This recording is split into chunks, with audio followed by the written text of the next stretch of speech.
বাংলাদেশের কিছু মসজিদ আছে, এদিকে আছে কিনা আমি জানি না, আর আজানের আগে দুরূদ শরীফ পড়ে। আছে নাকি এদিকে? আসসালাতু ওয়াসসালামু আলাইকা ইয়া রাসূলুল্লাহ, আসসালাতু ওয়াসসালামু আলাইকা ইয়া হাবিবাল্লাহ।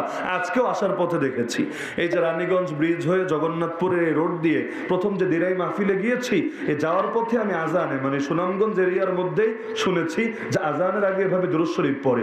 ওদেরকে গিয়ে যদি জিজ্ঞাসা করেন কি রে আজানের আগে এভাবে দুরূদ শরীফ পড়লি কেন, কি জবাব দিবে জানেন? ইমোশনাল আলাপ, মানে গায়ের জোরে যেন সাব্যস্ত করবে। বলবে কেন দুরূদ শরীফ পড়লে তোর জলে? তুই কি ওয়াহাবি? তুই কি খারেজি? আমি দুরূদ শরীফ পড়েছি, খারাপ কিছু করেছি নাকি? দুরূদ শরীফ যত বেশি পড়বা আল্লাহর কাছে তত দামি হবা।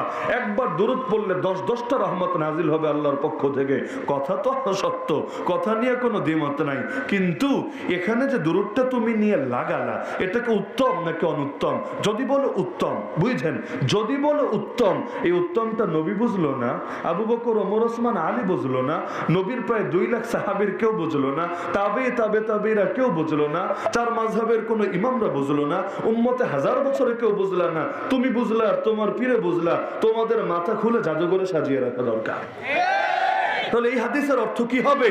আল্লাহ রাসূল বলেন মা মিন শাইইন ইউকাররিবুকুম মিনাল জান্নাতি ওয়া ইউবাইদুকুম আনিন নার ইল্লা কাদ বুয়িনা লাকুম। এমন কোন জিনিস নাই যা তোমাদেরকে জান্নাতের নিকটে পৌঁছাবে আর জাহান্নাম থেকে দূরে সরাবে, কিন্তু সেটা তোমাদেরকে খুলে খুলে বয়ান করে দেওয়া হয় নাই। হাদিসের অর্থটা স্পষ্ট, যত উত্তম আছে সব বলে দেওয়া হয়েছে, যত অনুত্তম আছে সব জানিয়ে দেওয়া হয়েছে। আর সব যদি নাই জানাই, ইসলাম পরিপূর্ণ হয় কিভাবে?